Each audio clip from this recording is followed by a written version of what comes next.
A memorable event has immediately followed the World Series every year since 1943. It's the production of a World Series highlight film, which is commissioned each year by Major League Baseball. In the past, these films have been kind of hard to find, but now a limited number are being made available. The World Series films have an interesting history. They've been in color since 1959, and since 1982, they haven't been on film at all, but videotape productions. Beginning in 1969, they've contained material not seen on television, including, in some films, exclusive interviews, sound from wireless microphones, and camera angles not seen on the TV coverage. Since all the videos being released are of classic World Series, you may have a tough time deciding which ones to watch first. But for right now, get comfortable and relax, because you're about to watch America's premier sporting event, the World Series.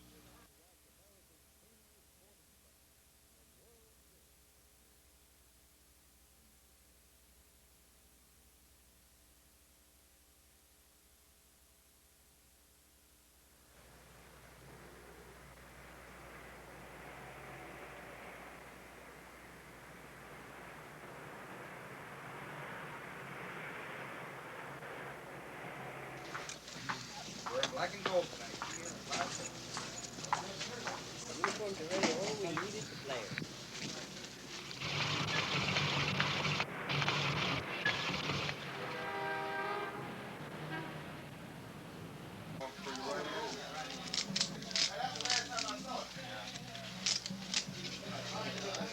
That's the last time any of us saw it.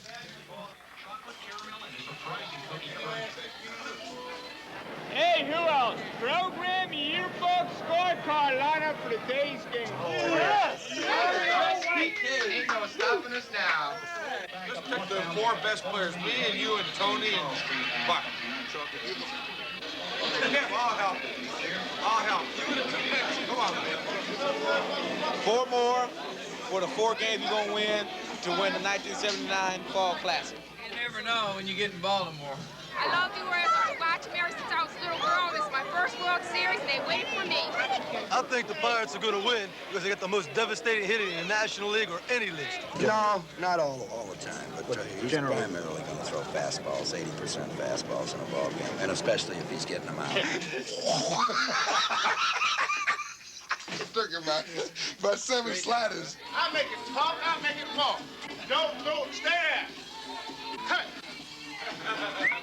Throw it on the floor and make it talk. Make it talk. No, man, I can't make it talk. It'll talk tonight. Lee, turned around. Dave Markle gave up. Let's go, Bucks! Let's go, Bucks! Let's go, Bucks! Let's go, Bucks!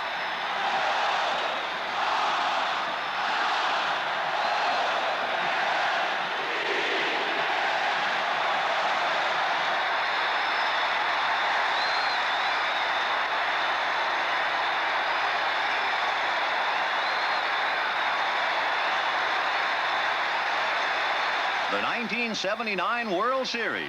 The clamor of the fans equals the glamour of the event. Memorial Stadium, home of the surprising Baltimore Orioles, winners of 102 regular season games. A team that defied the odds makers by overthrowing the world champion New York Yankees, then beating the California Angels in 4 games to win the American League pennant. After an opening night rainout, the birds and their flock are set to battle the team that calls itself the Family. The loose and limber Pittsburgh Pirates, winners of 98 games, the most by a Pittsburgh team in 70 years. But the Bucks' divisional battle with Montreal wasn't settled until the final day. Captain Willie Stargell then steered the pirate ship to a sweep of Cincinnati in the National League Championship Series. A superb matchup for baseball's 76th World Series. Now, ladies and gentlemen, the Pittsburgh Pirates. First baseman, Willie Stargell. And now the man who brought you 5 American League pennant winners, the manager, Earl Weaver.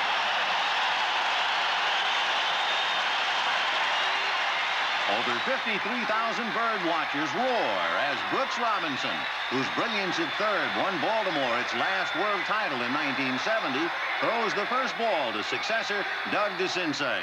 Brooks was also there in '71 against these same Pirates, who rallied to a 7-game victory. And now in 1979, Bruce Kison, a Pirate hero as a rookie in the '71 series, faces Baltimore in the bottom of the first. Let's go! Let's go, Al! Come on! Leadoff man Al Bumbry, one of many Orioles who turned on the fans during the season, turns them on once again. All right, all right!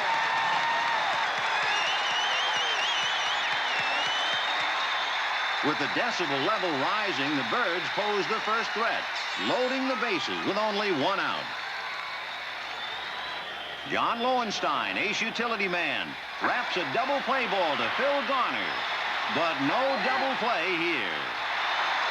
2 Orioles score, and the Birds are off and winging.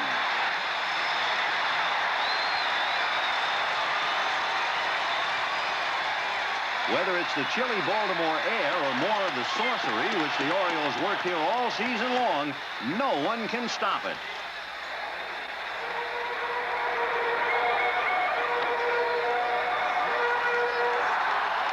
And no one can stop Kison's wild pitch. The Orioles lead 3-0 to the merriment of this wild flock of fans.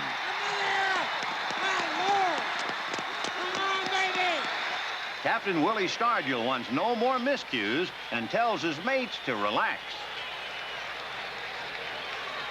But Doug DeCinces doesn't give them a chance to relax.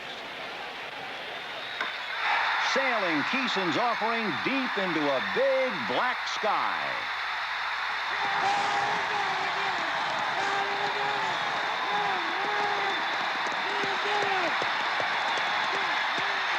DeCinces' 2-run homer not only lifts the volume still higher, but threatens to turn Game 1 into a roaring rout. 5 Oriole runs in the first inning of the first game also sets a World Series record. All right, Kison, that's all for you. Bruce Kison departs, down 5-0, but is ably relieved by Jim Rooker, Enrique Romo, and Don Robinson, who collectively slammed the door through the 7th. Meanwhile, Mike Flanagan must restrain the free-swinging Bucks. In the 6th, Phil Garner's up with the bases loaded and the Pirates trailing 5-1.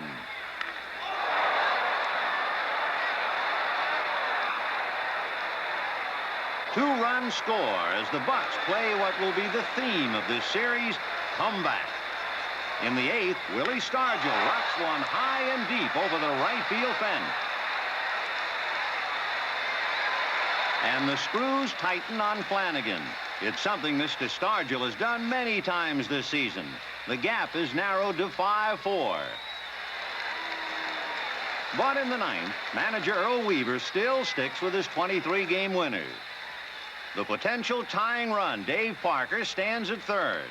At the plate, it's that man again, Willie Stargell.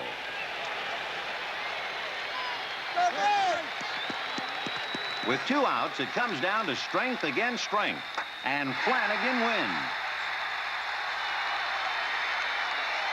Belanger closes the book on Game 1. Jubilation and congratulations for a weary Mike Flanagan, and the fans demand a curtain call.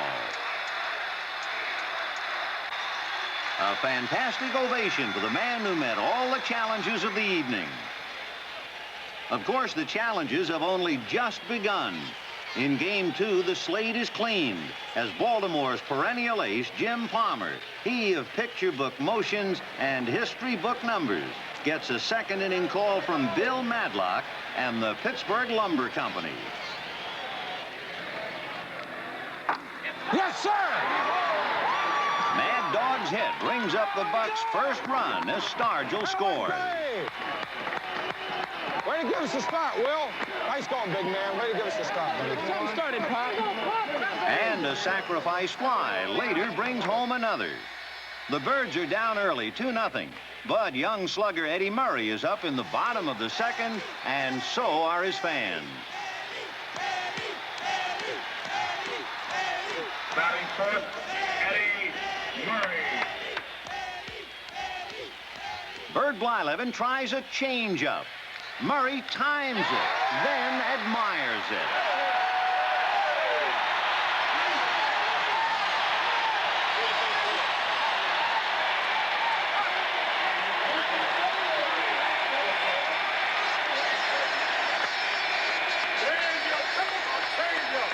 For Baltimore, Eddie Murray is the story of Game 2. He collects 3 hits, including a game-tying double in the 6th, setting up a battle of pitching and defense. Palmer finds his groove, and so does Mr. Murray at first.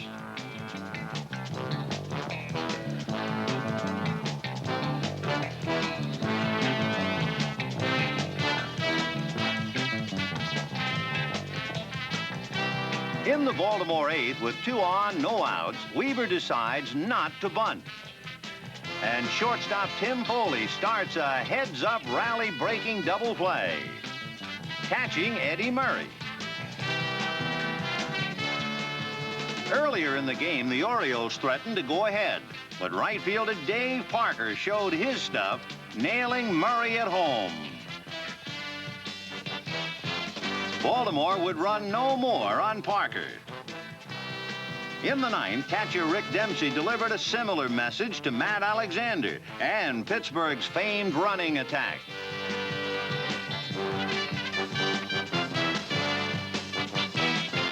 When opponents try to steal, said Dempsey, they're just doing me a favor. But the Pirate threat was not over. With 2 out, a single and a walk gave pinch hitter Manny Sanguillen a chance to swing an experienced, if somewhat rusty bat. On the mound, eccentric relief ace Don Stanhouse. Potential lead run at second.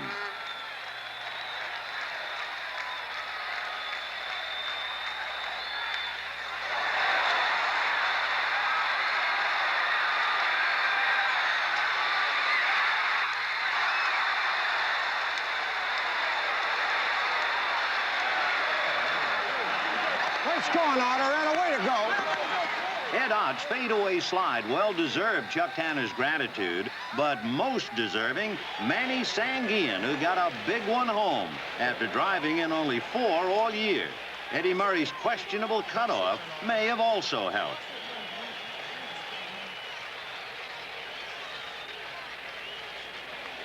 The Pirates led 3-2, and the Birds now had to peck at a human scarecrow, Kent Tekulve, owner of 31 regular season saves. Wheeling like a unicyclist on a seesaw, Tekulve fires low and away. 1 out. Low and in. 2 outs. And in the spirit of Pirate togetherness, Tekulve lets the infield handle the last one. 3 outs. The 3-2 win puts the Bucks back in business, happy with a split on Baltimore soil. Now they look forward to the comforts of their own home. So, goodbye, Baltimore. Hello, Pittsburgh, city of 3 rivers and the disco-dealing Buccaneers, known here as the Family. We are family. I got all my sisters with me. We are family. Get up, everybody, and sing. We are family. I got all my sisters with me. We are family. The ballpark loudspeakers blare the theme song for all to hear, with a family-style kiss from Mrs. Danny Murtaugh. And a hero's welcome for Manny Sanguillen, the family, and a full house of loving fans swing into action for Game 3.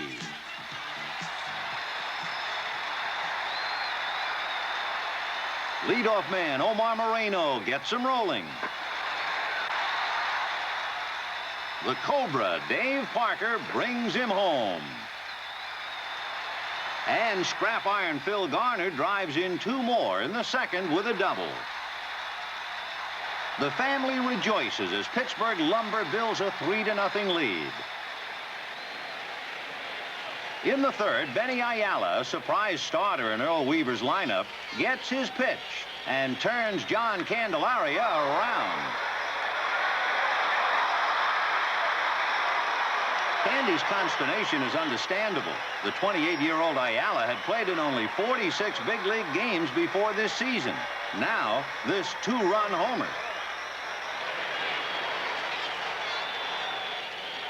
And after a rain delay, the Candy Man has trouble finding his footing in the fourth. Rich Dower is looking to get the Birds on the move.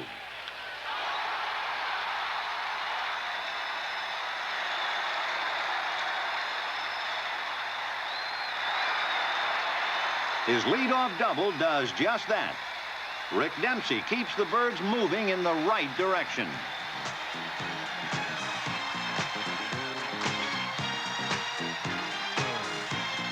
An error loads the bases for shortstop Chico Garcia, whose bat turns the Orioles on to a beat of their own. Ain't no stopping us now. We're on the move. Ain't no stopping us now. We got the groove. Ain't no stopping us now. We're on the move. I know. Ain't no stopping us now. We got the groove. We got it. Ain't no stopping us now. No. We're on the move. We're moving. We're grooving. Ain't no stopping us now. We're moving, yeah. We're grooving. Moving. Garcia ends the day with 4 hits and 4 RBIs. Garcia and Ayala. Weaver's surprising 1-2 punch drives in 6 of Baltimore's 8 runs. And 8 is enough for Scott McGregor. McGregor goes the distance, throwing only 96 pitches, of which 78 were strikes. And 8-4 comeback victory with unlikely Oriole heroes. Indicative, said John Lowenstein, of our style of play all year.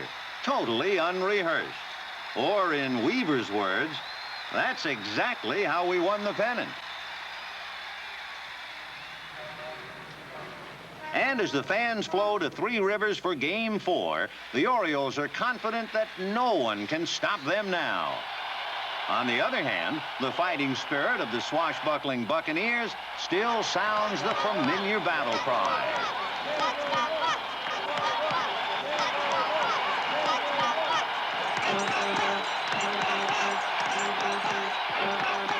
And seldom has Pops Willie Stargell let his people down. In the second against Dennis Martinez, Stargell demonstrates his paternal power.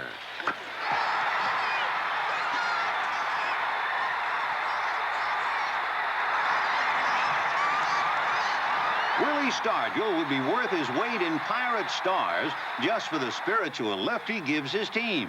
Add 32 homers, his clutch hitting in the pennant stretch and playoff, and it's easy to see why he's the focal point of this World Series. The Pirates keep it going. John Milner singles, and Bill Madlock, who's found a home in Pittsburgh, wraps a ground rule double into the bullpen.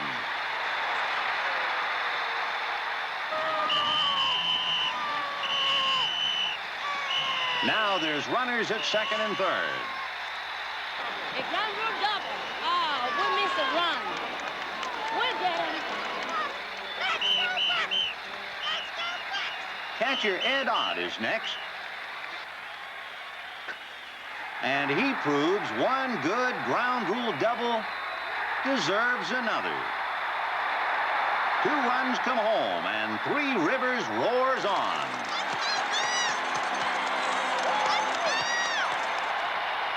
The 4-run second is the earmarks of a runaway, but this series defies the predictable.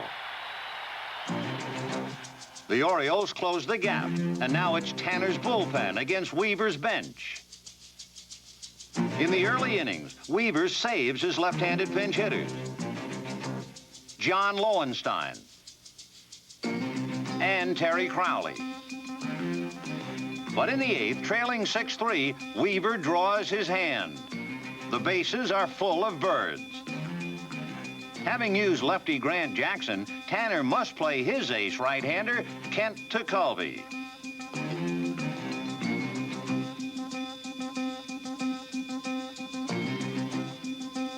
First, John Lowenstein pinch hits.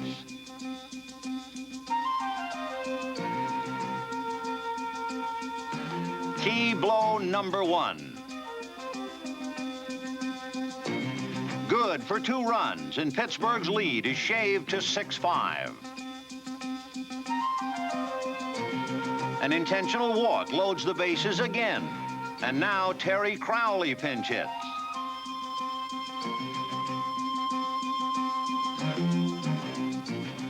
Key blow number 2. Good for 2 more runs, a 7-6 Baltimore lead, and a genius rating for Earl Weaver. The shocked crowd is silent, and all the noise belongs to the Oriole dugout.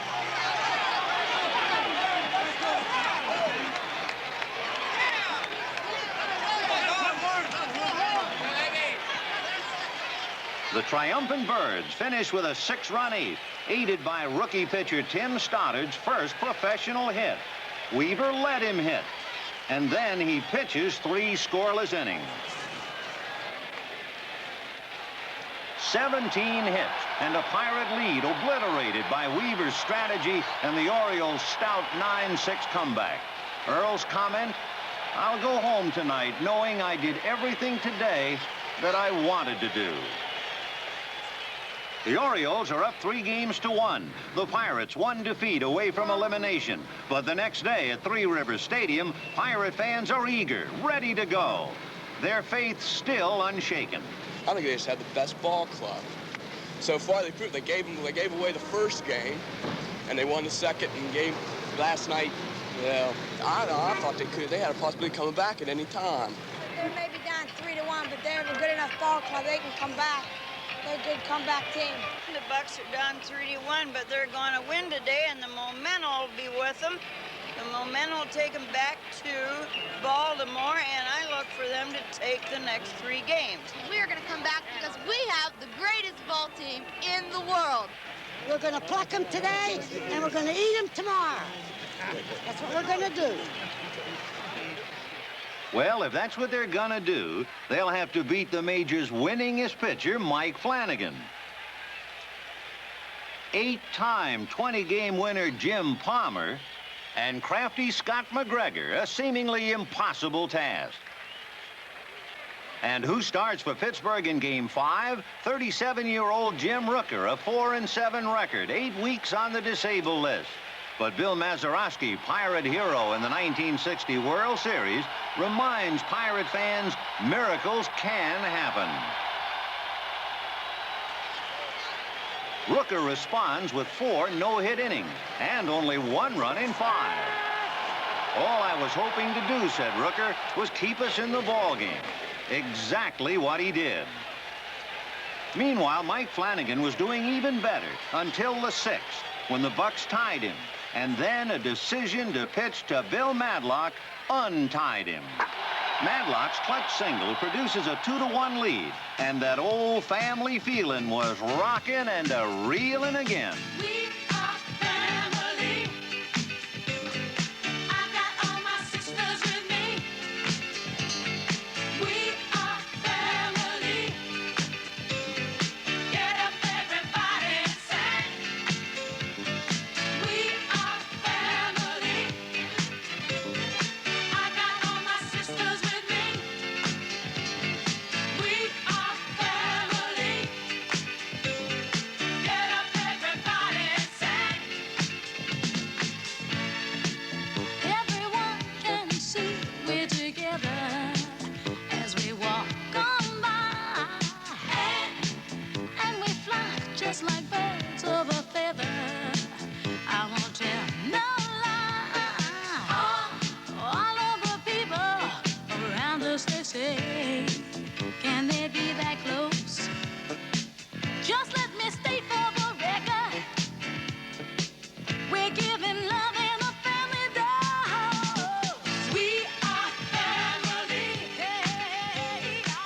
The long-awaited Pirate eruption finally happened as Baltimore's bullpen collapsed. A decisive 7-1 final, aided by 4 uncompromising relief innings from Bert Blyleven, his first bullpen work in 7 years. The Bucks were still alive and headed back to Baltimore. Game 6. Mary Dobkin, honored for her work in the Baltimore Youth League, shares center stage with baseball commissioner Bowie Kuhn. Pitching with sore ribs, a grim John Candelaria has early problems. Kiko Garcia at first after a leadoff single. Ken Singleton batting, and the volume is up again at Memorial Stadium.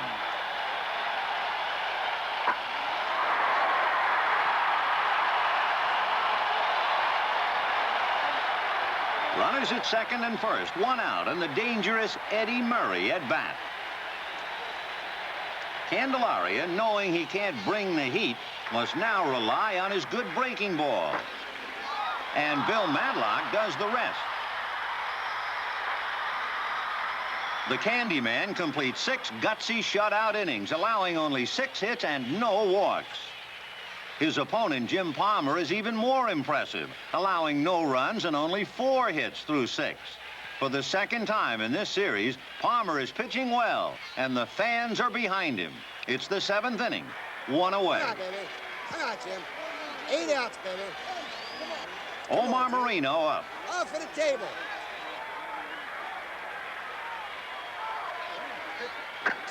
He finds a hole, and the National League's top base stealer is aboard. Ain't nothing. Ain't nothing. Ain't nothing. But Palmer knows Marino's speed is a real danger, especially when Tim Foley is up to hit and run. A possible double play ball arrives with Marino, confusing Garcia. Both runners safe.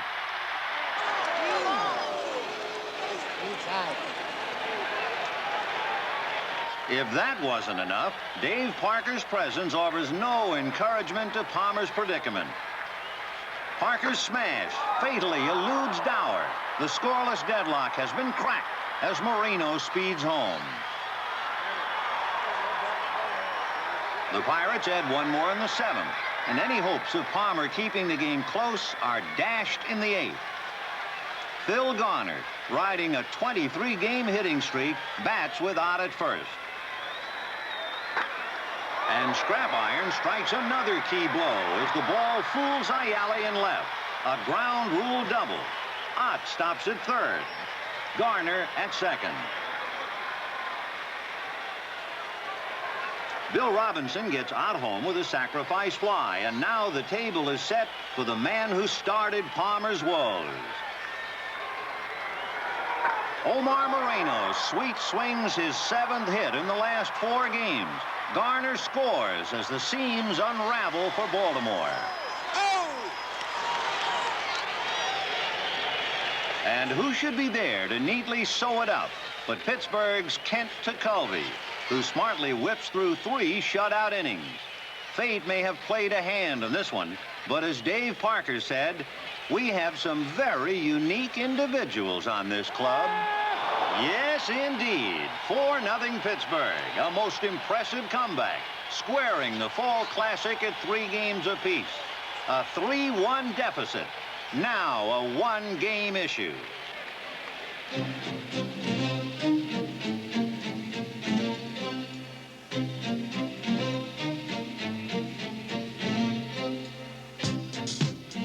Game 7. Preparation intensifies for the final battle. Every man searching for an edge.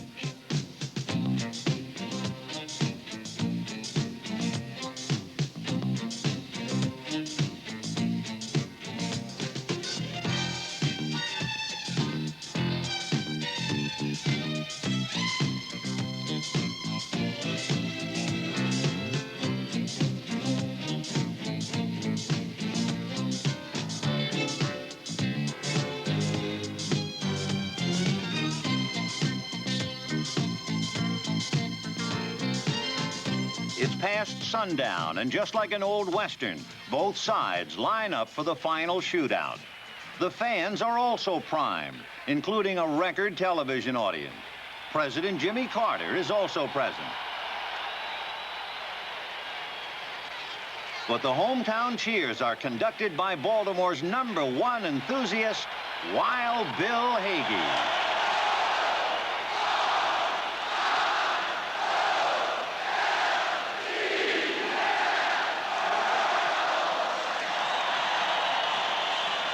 Pirates starter Jim Bibby is pitching a scoreless game in the third as Rich Dower steps up to the choral cry of Section 34.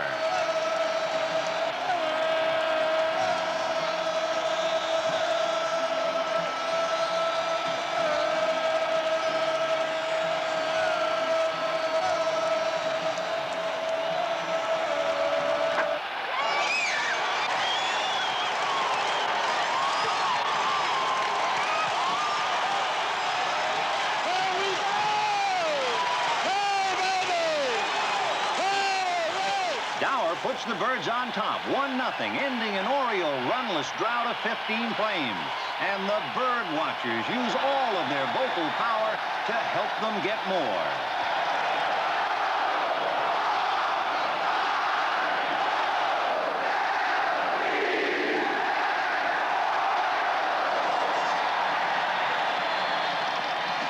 But again, after grabbing the early lead, the Orioles can't crack Pittsburgh's bullpen. Grant Jackson, unscored on in the series, contributes 2 2/3 innings of shutout ball. But Pittsburgh hasn't scored at all. Baltimore left-hander Scott McGregor cunningly protects his slim advantage. In the sixth, Bill Robinson, another late-blooming Pirate veteran, wraps a one-out single past Garcia at short. With Baltimore fans counting down the outs, Pittsburgh's Man of the Year takes his cut. Young McGregor knows the score, and so does everyone watching Willie Stargell clock the bat.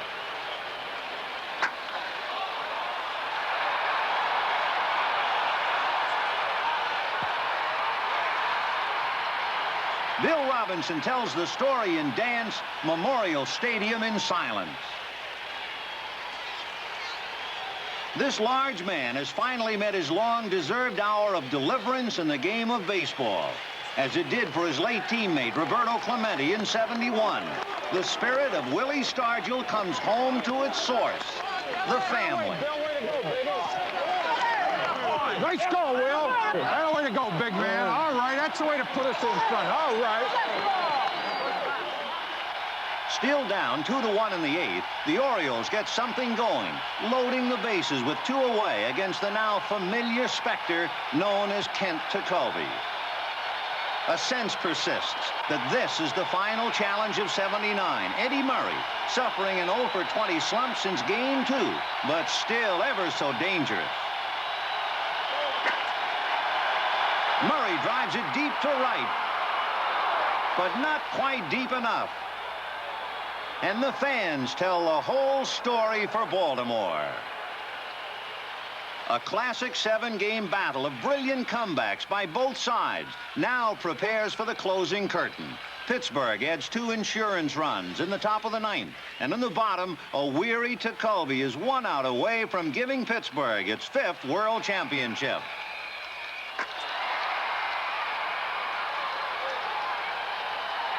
Four to 1 Pirates. Pop Stargell and company have done it. Only the 5th team in World Series history to come back after being down 3 games to 1. It all tops a fantastic year of baseball. 1979, year of the fan, year of the Oriole, and most of all, year of the family, the world champion Pittsburgh Pirates. In a series overloaded with individual heroics, the Pirate pitching staff, led by Kent Tekulve, held Baltimore to only 2 runs in the last 3 games. For the Orioles, Mike Flanagan, soon to be named Cy Young winner, headed a starting staff often overpowering. Ken Singleton added a consistent bat, hitting .357. And shortstop Kiko Garcia led the Birds offense with a .400 average and 6 RBIs. But the Pirate offense could not be stopped. Dave Parker collected 10 hits, and so did Tim Foley. Pittsburgh's .323 average was the highest ever by a series winner. Omar Marino totaled 11 hits. Bill Madlock batted .375. And Phil Garner hit .500 with 12 hits, one shy of the series record. But most valuable, Willie Stargell, National League co-MVP, Championship Series MVP, and now World Series MVP at age 38, the oldest man to be so honored. Of his 12 hits, 7 went for extra bases, a series record. Awesome numbers for an awesome man. Willie Stargell brings his clan home to Pittsburgh for one last family celebration.